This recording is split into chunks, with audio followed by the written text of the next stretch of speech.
SABC, host broadcaster of the G20 South Africa 2025. Global business leaders have gathered for the two-day B20 Summit, focusing on key priorities from financing the just energy transition to advancing inclusive growth for a changing world.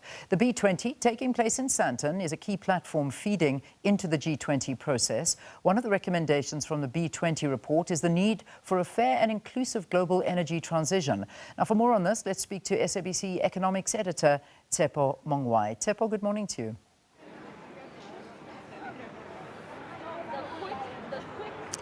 Well, thank you very much, Leon. We're still here at the Sandton Convention Center in Sandton in Johannesburg. Of course, it's day 2 of the Business 20. B20, as is known, is one of the 13 engagement groups under the umbrella of the G20. And of course, bringing together business leaders. It's a packed program this morning. Of course, we expect that one of the co-chairs, or the chair, Xolisi Mkocho, will do the opening remarks. And of course, from there, there'll be fireside chats, there'll be panel discussions and address featuring a number of local and international companies.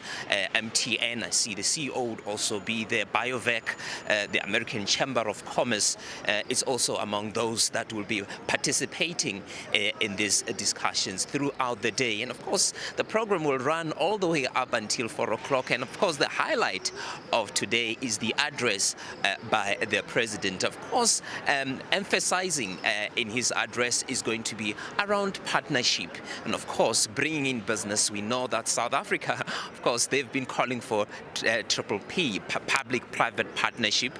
In many of the projects that they are planning, there's been a strong emphasis that the private sector will also have to come in, share the risk, and of course bring in the resources that lie in there. But one of the other important questions is, of course, what happened after the G20. The legacy project will also come under the spotlight here. There will be a specific session looking at that, and we know that one of the key legacy projects is around mining and critical minerals. Of course, in that particular area, we know that we are blessed with vast mineral resources underground as a continent, as South Africa and many African countries. And of course, the issue of how do we beneficiate, how do we add value, how do we bring in skills so that we're able to tap into that particular area of growth. And of course, the other issue is food security and climate resilience. That's one of the legacy issues that have been raised. Of course, there have been issues around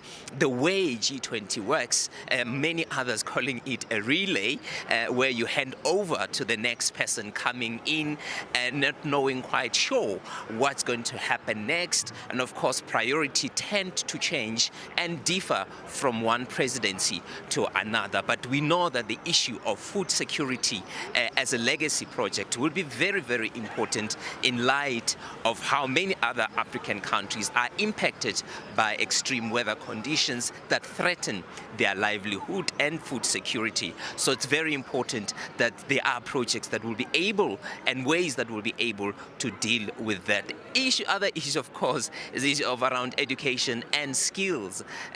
High unemployment is one of the major issues among young people on the continent, and there's a need to ensure that we bridge that skill deficit that we are seeing on the continent, and young people are able to be trained. So there'll be much more discussions unfolding, and of course the program will get underway at around 9:30. So we will be here with the team in giving you much more. Back to you in studio, Leon. All right, thanks very much, Tshepo Mongoai, on that story for us.